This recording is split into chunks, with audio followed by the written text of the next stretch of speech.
Adam, how you doing? Life is good, Zach. How are you? Brother, I'm good, man. I'm good. You know, it's interesting. I talk to a variety of folks, on and off the record, and live in corporate, but just in general, I continue to get excited about connecting with folks who exist at the intersection of employee experience, product strategy, sometimes DEI, but like at tech, and your profile. Like, it's just very interesting to me, right? Like, I look at the content that you write about, and you talk a lot about product strategy, about experience. You talk about experience of Black founders and like the VC space. I mean, your profile is really unique and it's really exciting to me. I'd love to understand more about, like, as I look at your website and as I just do my initial Googles on you, you have this deep product experience, like product and tech experience. Like, talk to me about how you got into like product development, product design, into the product space and in tech. Like, what did that look like? Is this because you got over 15 years in the domain? Talk to me about your early journey there. Well, I had to take a deep breath because, yeah, like life is funny. Sometimes the journey of life is just this weird journey. And when I think about my product experience, it's a weird journey. So I started off as I really started off working for my dad, fixing computers when I was younger, and selling mixtapes, and just kind of like this weird piratey lifestyle. When I went to school, I went to UMES, and when I was there, I was selling software and books. So me and my friend came up with this like scheme to sell books and software and like whatever people need. I had a corner store renting out my dorm room. It was a whole thing, and I almost got kicked out of my dorm by the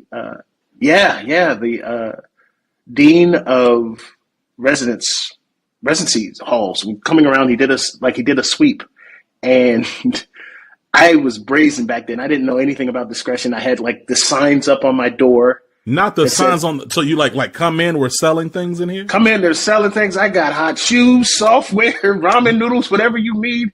I had like a price list on my door. I was just brazen with it. I just oh man, that's crazy. Okay, respect the hustle. Okay. He came in there and he was like, "What is this? Some sort of bazaar?" Old black men are hilarious. What is this? Some sort of bazaar you have running here? And luckily, I had bribed my RA at the time, and the RA came in and said, "Hey, he's a business student. This is a project." Got me out of it. I was a computer science major. I had nothing to do with this. He got you smooth out that jam. That's got me wild. Smooth out. Yeah, lesson number 1: pay off the right people. If you're doing illicit business, you pay off the right people. It'll come back. Oh, but that's when I realized I should probably get out of this and start doing something different. And so I started my first startup. I was 19, and I started this video game site called The Gamer Studio. And this was back in 2006. And somehow I had a bunch of people following along with me. Very early in the podcasting and video space, we had a YouTube channel. We had a podcasting network. We did a lot of video game journalism, started to create our lane inside of that space. And I eventually sold that a couple years later, which that plus graduating led me here to New York City, where I now live. And I started working in mainframes. Huge jump from that side of tech to mainframes. But I spent about 6 years working inside of the mainframe space in financial services, which gave me a whole lot of experience. I think it's pretty different than a lot of the product people that I run into. I was responsible for a real asset, which the place I worked, the Depository Trust and Clearing Corporation, is a really small but really important hinge in the financial services of the United States and really the world. So it's called the Depository Trust and Clearing Corporation. There's two sides. The depository, which is where all of the stocks and bearer bonds and stuff are held. That was created because of stock fraud, and they needed a place where everybody could just trust what they were holding. And then there was the clearing side, which is, hey, buyer, hey, seller, do you have what you say you have? And so we're going to clear both sides of the trade to make sure that the trade is on the up and up. And so to give you a sense of scale, DTCC is one of the only places that does this. And so sense of scale, last year they did $2.8 quadrillion in transactions. Yeah, right. It's one of those things. It's right. I'm on this small team that's responsible for 90% of those transactions. And so when I was working on the mainframe, I was what they call a systems programmer for the early part, and then I was a systems architect. A systems programmer is a person that does somewhat code and make sure the trains are running on time. And a system architect is the person that oversees the system and has some responsibilities that are very similar to a product manager. And so I had 5 products that I had to oversee, and this was a 24/7 job, right? There's no outage, right? Like if things are down, then that means you're working to get them back up, and you have to work in a matter of minutes to get things to match their service level agreements that you have across the SLAs across, the world.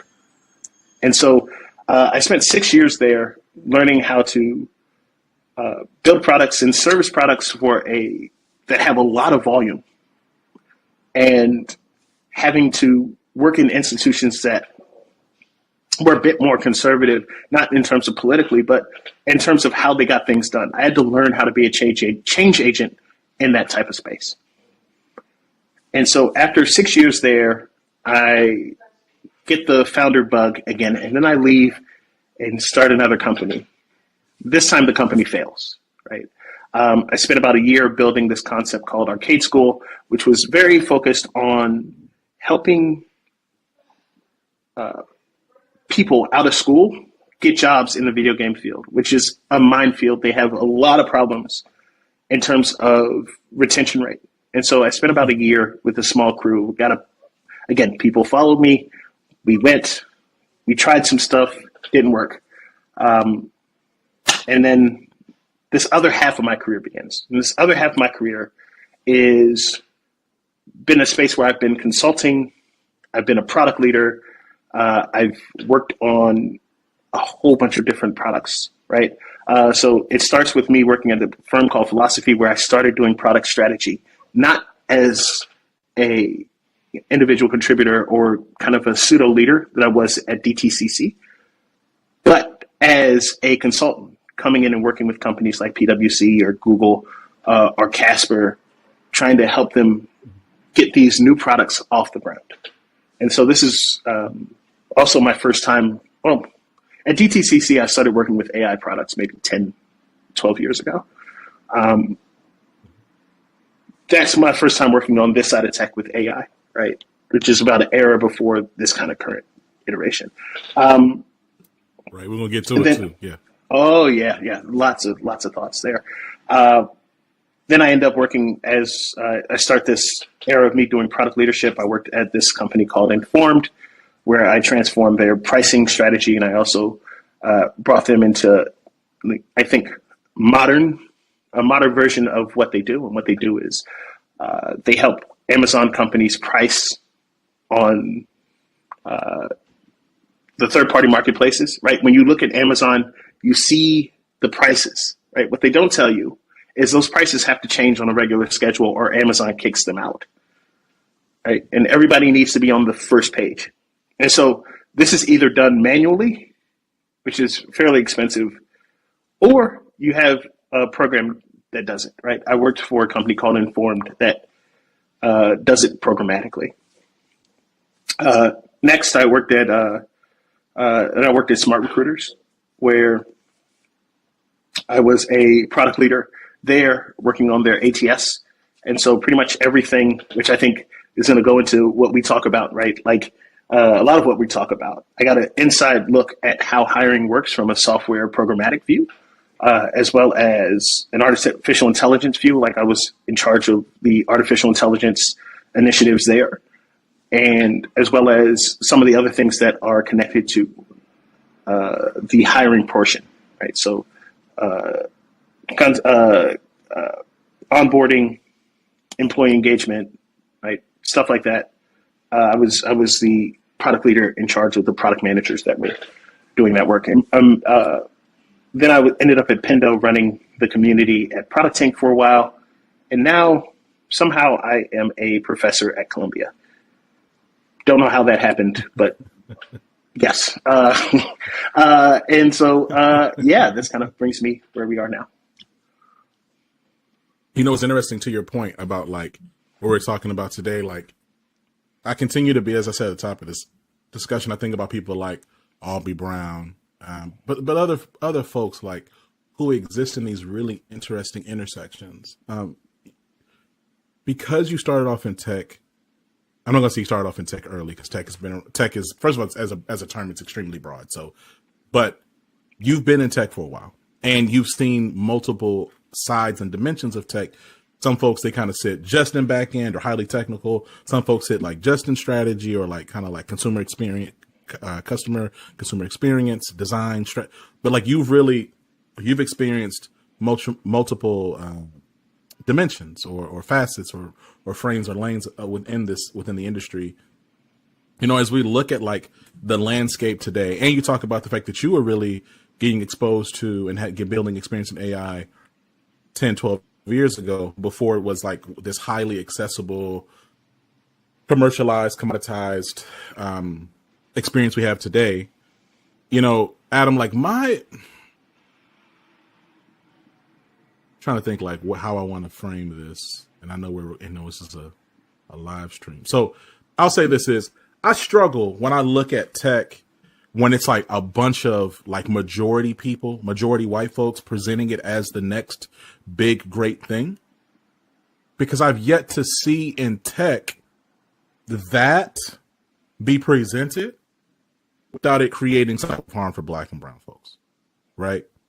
I've yet to also see it be presented and it not be some level of vaporware in it. Right. And so when I think about generative AI, your nodding is affirming to me because I'm like, I don't want to be pessimistic or a Debbie Downer, but as I look at a Sally, I don't know, whatever. There's a male version of that. I don't want to be, but anyway, the point is, Sad Sam. The point is that like when I think about the content and I think about this space, I think about generative AI. My biggest concern was when I think about all the Black and brown folks that were going to all these coding boot camps, right? So like they might have been like a librarian, or they might not even graduated from college, or they maybe got their GED, right? Life happens. They just decide not to do that. And so like they went to a coding boot camp as their way to like break into tech. Tech was presented as like this utopian space where like there's just nothing but money and opportunity and free food and kombucha everywhere as far as the eye can see. Now generative AI comes in, and a lot of those roles that were positioned and heralded as your surefire, secure, no doubt ticket to transform your family, transform your life, are now in jeopardy. And like, do you think I'm overstating or oversimplifying that concern? Do you think that like those because my read is that when I think about tech today, first of all, you look at the landscape, I think we're over like 80,000 jobs have been eliminated since like the beginning of this year, via layoffs or reductions or Chapter 11s. But like, I get concerned about the lack of regulation within the AI space, combined with like the leveraging of the use of generative AI and AI more broadly to eliminate a lot of these entry level or low level transactional coding roles as really being harmful to Black and brown people who are really trying to pivot into this. But is my analysis, like you're much more of an expert than this than I am. Is my analysis on that unfair? Is it overblown? Am I being hyperbolic? Like, what are your thoughts there? No, I think it's really toned down, to be honest with you. There are three pieces to this puzzle that I want to add to the conversation.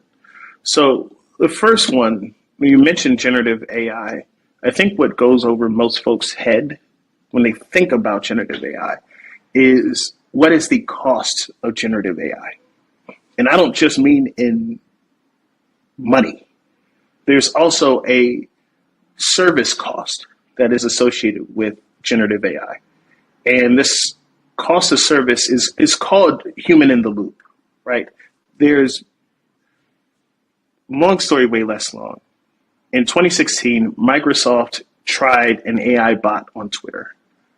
It was going to take all of the world's information and spit out like cool tweets. And within, I think, 2 minutes, it starts blurting out racial slurs. And that was one of the benchmarks for what most AI practitioners and researchers realizing that we need to have this thing called human in the loop, meaning we need to have a human that is watching or curating the content that the AI spits out. Because if they just took everything blindly, you're going to get the worst of humanity. Why do I bring that up? When we talk about generative AI, there's a human in the loop underneath all of the transactions that you get out of a ChatGPT or a Gemini or whatever service that you're using. Underneath all of those, they are called tokens, right? When you submit something, you're submitting a token and it's getting spit back out at you. There is a human underneath checking the input and looking to see if it matches. Now, where are those humans? A lot of those humans are in Africa. A lot of those humans are in Southeast Asia. A lot of those humans are in Latin America.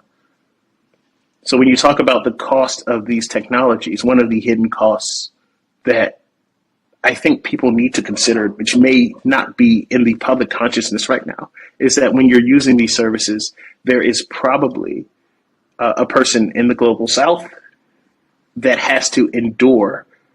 Now, these people have to endure what I talked about earlier. They have to endure the racism. They have to endure the nudity, sometimes as far as child pornography, in order for us to get those prompts coming back in a way that is somewhat usable. And so when we talk about cost, I think there's a heavy psychological cost to a lot of the generative AI tools that we use that, again, goes unspoken. So that's one piece. The second piece, I find it interesting that as much as we've talked about AI, you mentioned vaporware, a lot of what people promise has nothing to do with the capabilities of artificial intelligence, or as artificial intelligence as we understand it today. I saw this when ChatGPT 3 came out, and there was this huge explosion of companies and venture capitalists going, I think I heard one say this was going to replace Google, which to me signaled a complete misunderstanding of what the power of generative AI is.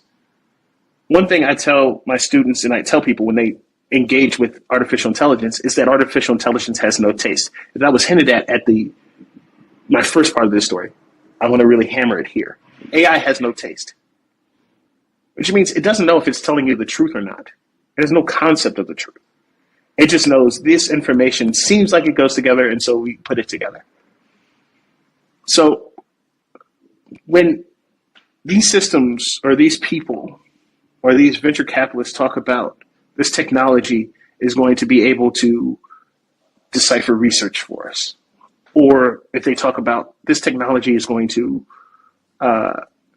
replace programming at a core level or at an entry level. What is unsaid is the AI has no concept of what they're building and why they're building it. And so what you're going to end up having is a lot of code that's broken, and they don't know that code is broken, right?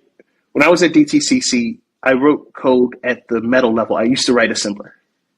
And one thing that I understood rather quickly when writing code that close is that little tiny mistakes compile fairly quickly. If you have a bunch of Python code that people are writing and that Python code is not being checked, over time, there'll be slight problems with that code. That code will keep getting worse and worse and worse and worse and worse. And over time, right, you're going to have a broken system. Something bad is going to happen because you don't have any quality assurance, right? Quality assurance is supposedly done by the machine. It isn't. So either you're going to have a human in the loop on that level, which if you're going to have that, then why, right?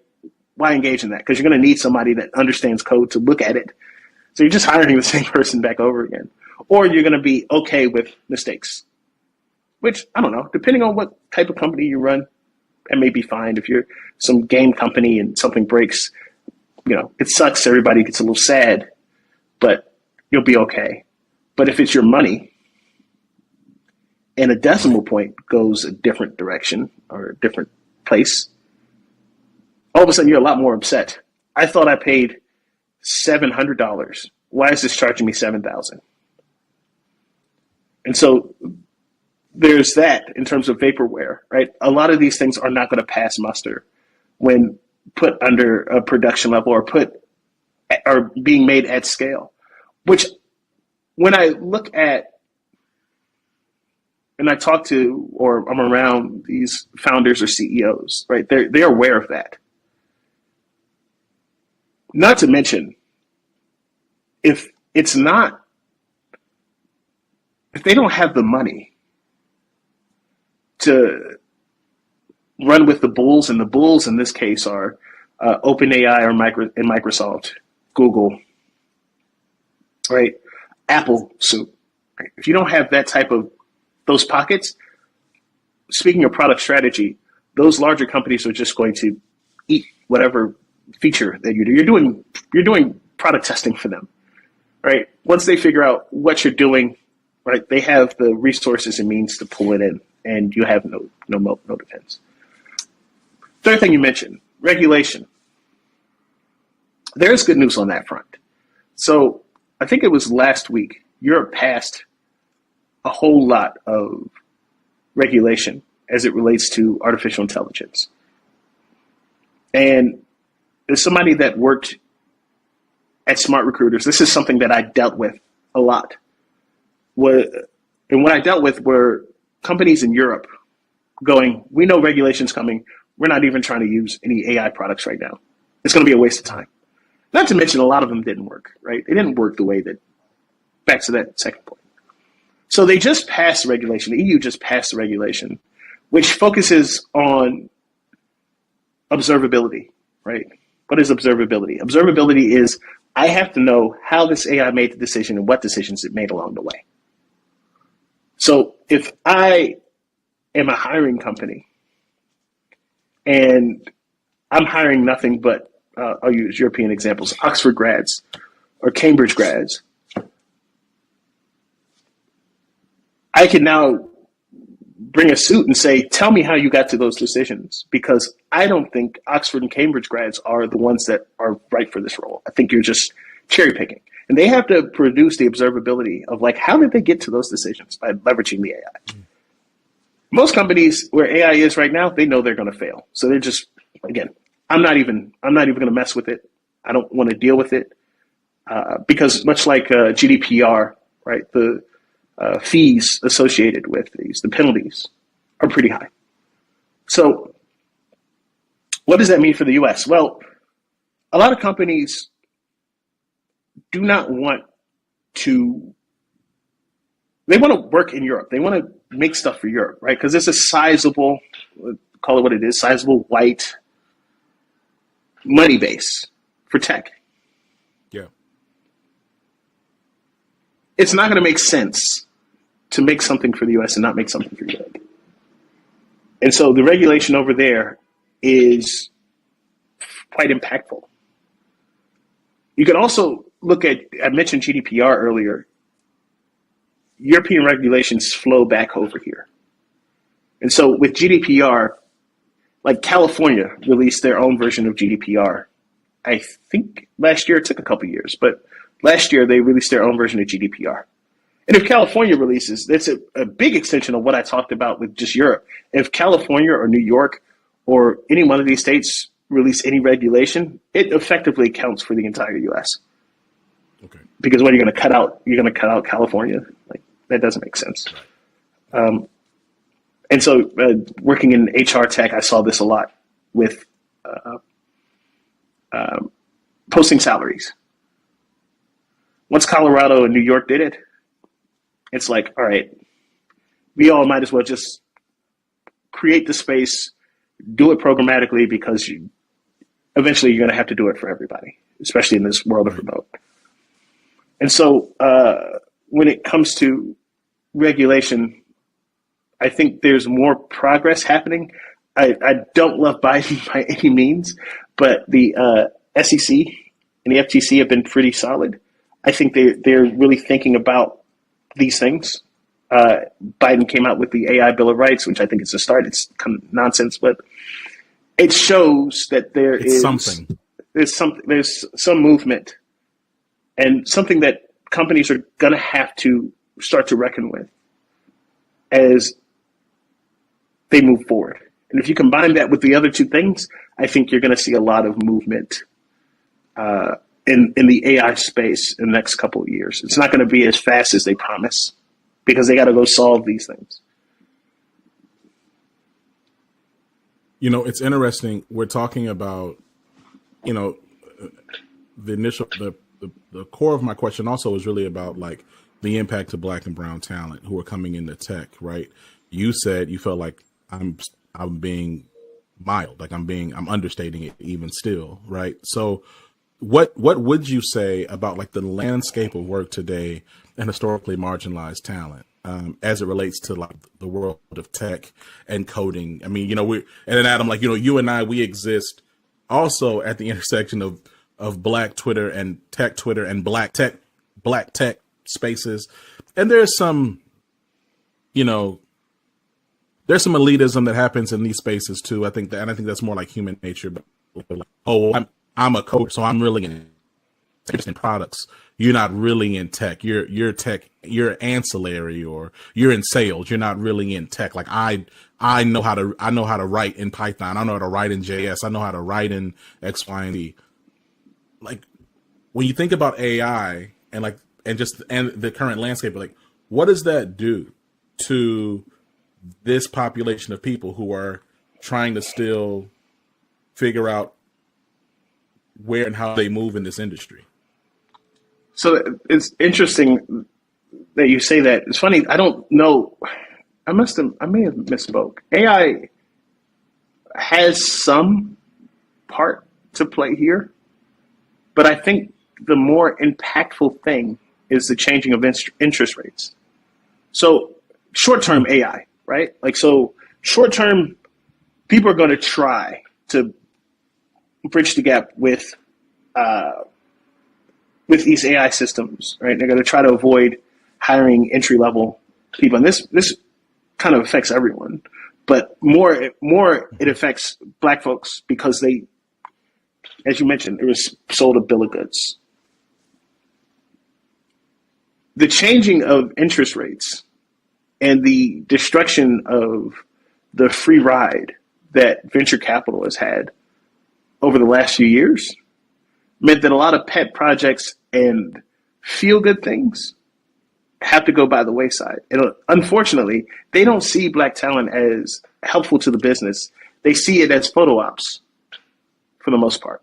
Mm-hmm. And so now that money is getting tighter, a lot of VC companies are, have dissolved A lot of companies that have held on, right, are probably the long-term players. I think we both follow Dale Johnson. One of the things he talks about a lot is, and I watched this all happen, so it's extra funny to me. A couple years ago, he was basically saying, all right, I don't know where interest rates are going to go. This is a lot of these, like, I would just say, frankly, a lot of y'all are pets, right? You don't have any control. You don't have any power. You don't have People were so any mad connection. at him. Oh, people. Bruh. There were big names. People who were guests on Living Corporate, who I remember got on their podcast and said he was dangerous. I remember, now people have pieced it up since then, but I remember Dell being told he was angry and offensive and meaning. Dell has his own brand, he's his own person. This is not no Dell advocacy podcast. But I'm just saying, like, it was just interesting to see, to your point, right? Like, he was naming all the things that we're seeing now. I remember people telling me, oh, he's annoying. I blocked him. I muted him. He don't know what he's talking about. And it's just interesting to see 2 short years later where things are at. Yeah. I mean, it's funny. Dell was one of the last, like, lunches I had before COVID. So weird.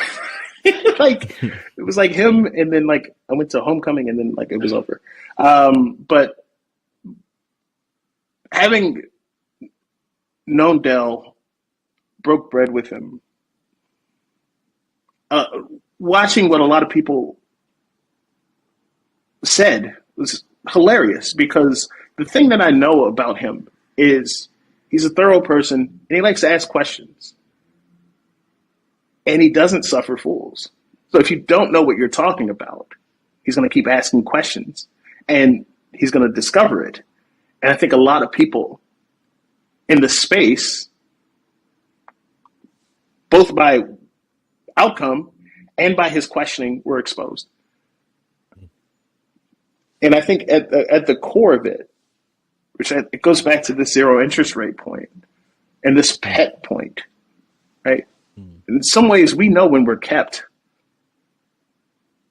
And when somebody exposes it, it brings a lot of anger out of us.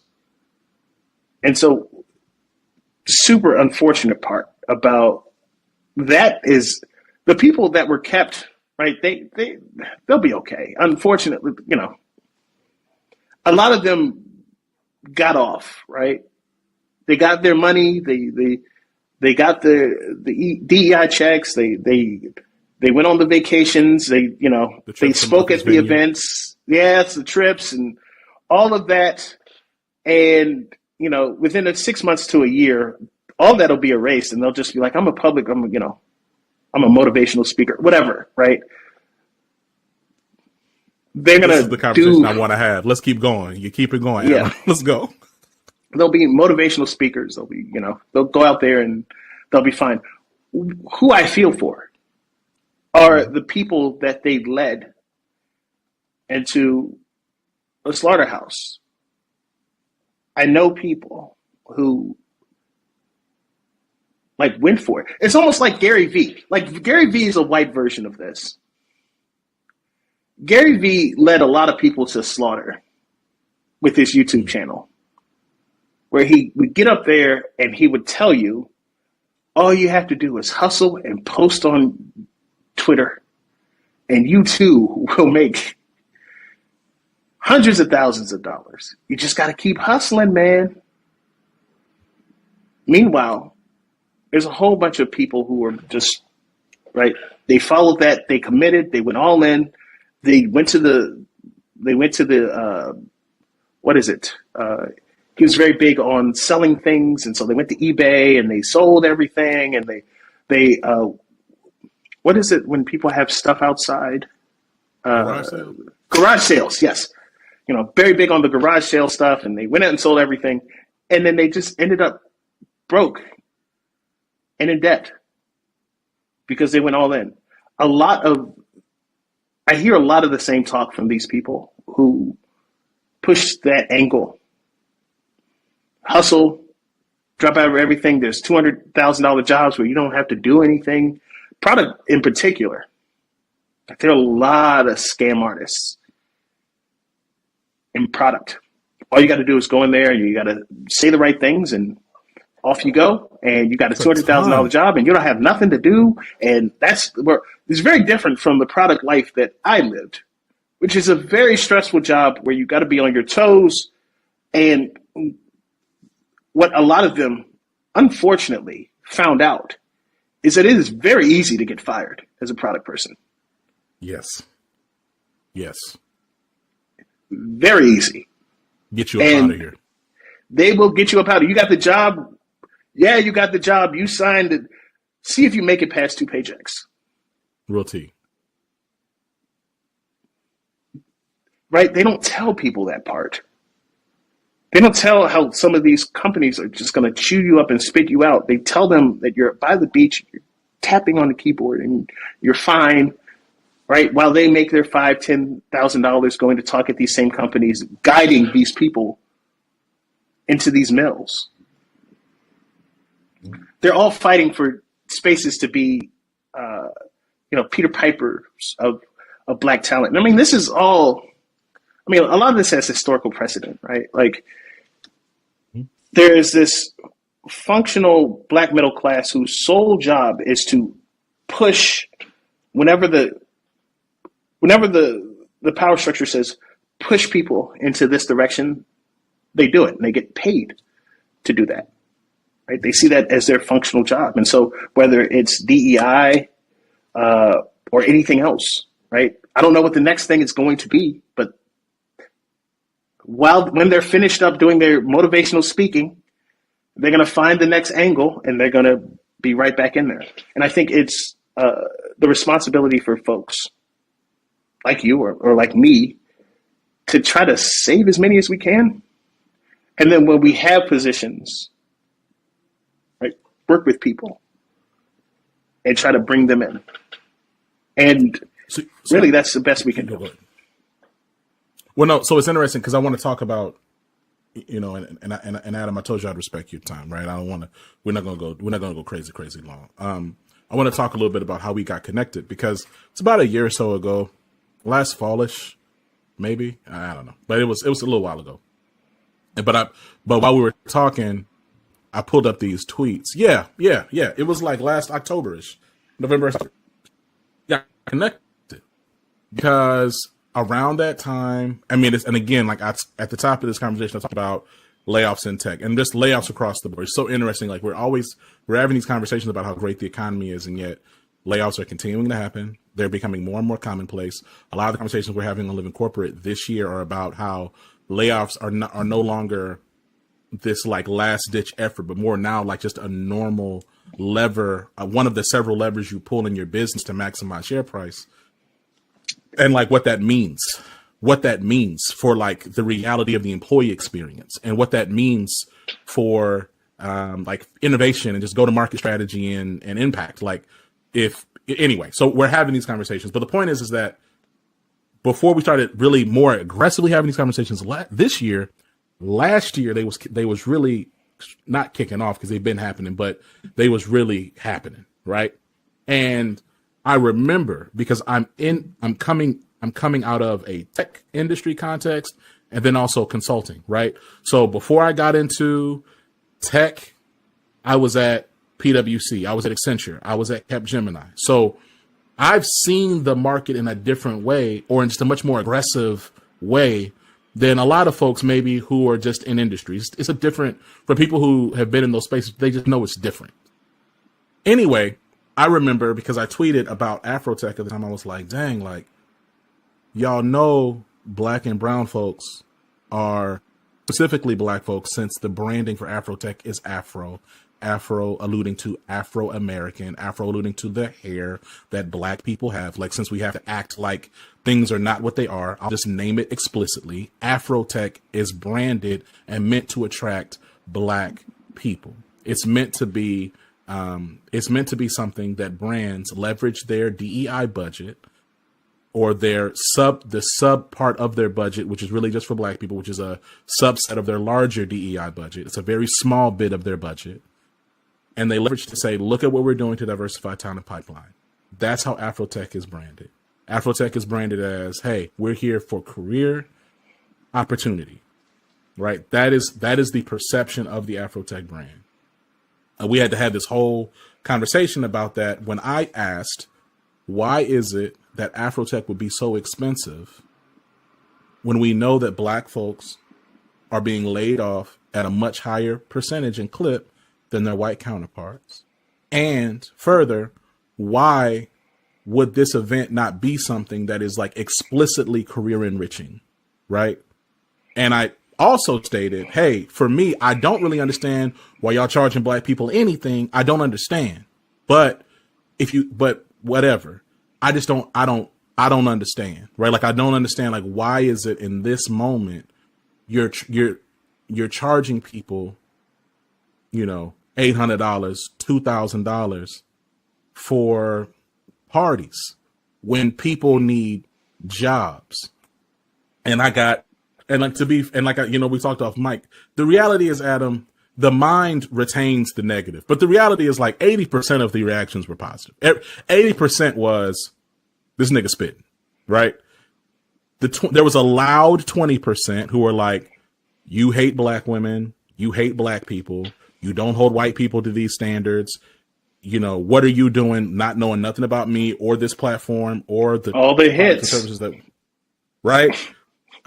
But something you said, right? Like, and this is not really about Afrotech, like accusations, like they're going to do to your point, but like, but I remember we got connected through that.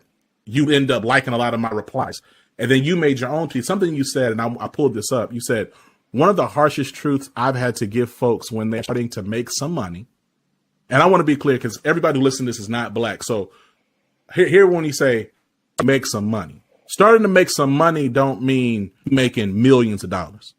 Started for black folks, when we say you starting to make some money, like you starting to make some money, you might be making 50, 60, maybe low 50, some money. Okay. So I want to emphasize that because I love our language, but I want people to really receive that. One of the harshest truths I've had to give folks when they to make some money is how the quote unquote talented 10th will burn you to make an extra dollar and won't shed any tears. And then a brother said, can you expound on this point? I'm trying to understand more clarity. Are the talented 10th desirous of earning more money for your own sake or theirs? And then you replied, they are in cliques and you should be suspicious of them. We are drones to them to be used. If there's anyway, but then you just made that. There's this middle class black population, and I would even extend it to black and brown population, and that drive their value by differentiating themselves from poorer black people to then emphasize their value to larger structures, right? To larger power structures. I just want to hear more about your perspective on that in this landscape, because you're right. Like, it makes me sad. I think that was my whole point, Adam, is, hey, I'm not really worried about the people that own Afrotech. I'm not worried about the people that are going to be on these stages because they have the connections. They have the relationships. They have the clicks. They're going to be okay, right? Their debts are going to continue to be managed. They're not going to ever be paid off, but they'll continue to be managed. I'm more concerned about the people who look at this, believe it's something real, and are led astray and really have to start all the way over for real. But I just want to hear more of your perspective on that, because as soon as you tweeted that, because I always wanted to connect with you, but as soon as you tweeted that part, I said, no, I got to talk to you. Like, I want to have you on here to talk about like the meta of this work in this space. Yeah. I mean, it's brutal, right? One thing I learned when I moved here, New York City is very cliquish, right? I've come to find out, like, LA and San Francisco, all these places are very cliquish, right? And they particularly look for people like them, and then they just kind of hype their friends up, right? All of this is a way to take all the air out the room, right? You get one person, you get all your people in, and then you just, you know, you're the managerial class for Black folks, right? This is how the talented 10th kind of thing moves on. It grows from there. And when you look at these types of events, and I mean, not to put my aluminum, like sometimes I say this thing where aluminum foil atom, where it's just like, you know, I got the cap on, right? I'm really thinking, you know what I mean? Like, I'm really into it. But like, sometimes I feel like those spaces are generated to do that, to just sap resources, right? They're created to sap resources, the limited resources that folks have. Because if you have disposable income, you start to have some way of looking up and going, things are fucked up. Things are fucked up. But if I keep selling you hope, then you keep throwing your disposable income towards that hope, right? You're going to have to keep chasing that disposable income. Especially, and even better, if I send you to a place where you're not going to get any skills or you're not going to improve your lot in life. One of the books that I found extremely important about this point, like, and really opened my eyes to see how many, like, all these things are patterns. E. Franklin Frazier wrote this book called The Black Bourgeoisie.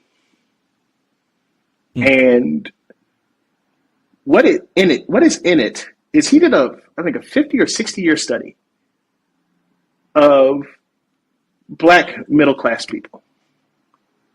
Just basically traveled the country, just taking notes, right? And then he compiled it into this book called The Black Bourgeoisie. And what you get when you read it is you start noticing the same behaviors have happened every era, right? The book starts off with drinking, binge drinking. Talked about parties. What do you think happened at all these parties?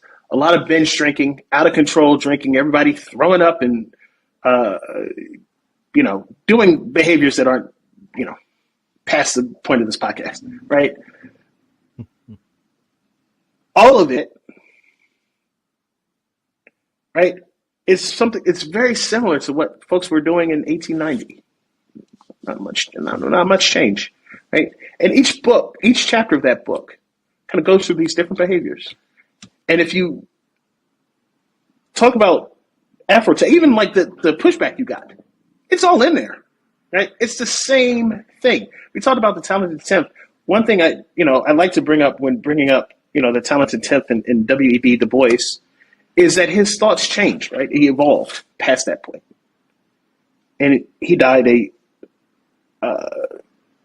communist and really despising the Black managerial class. Like he had a political transformation.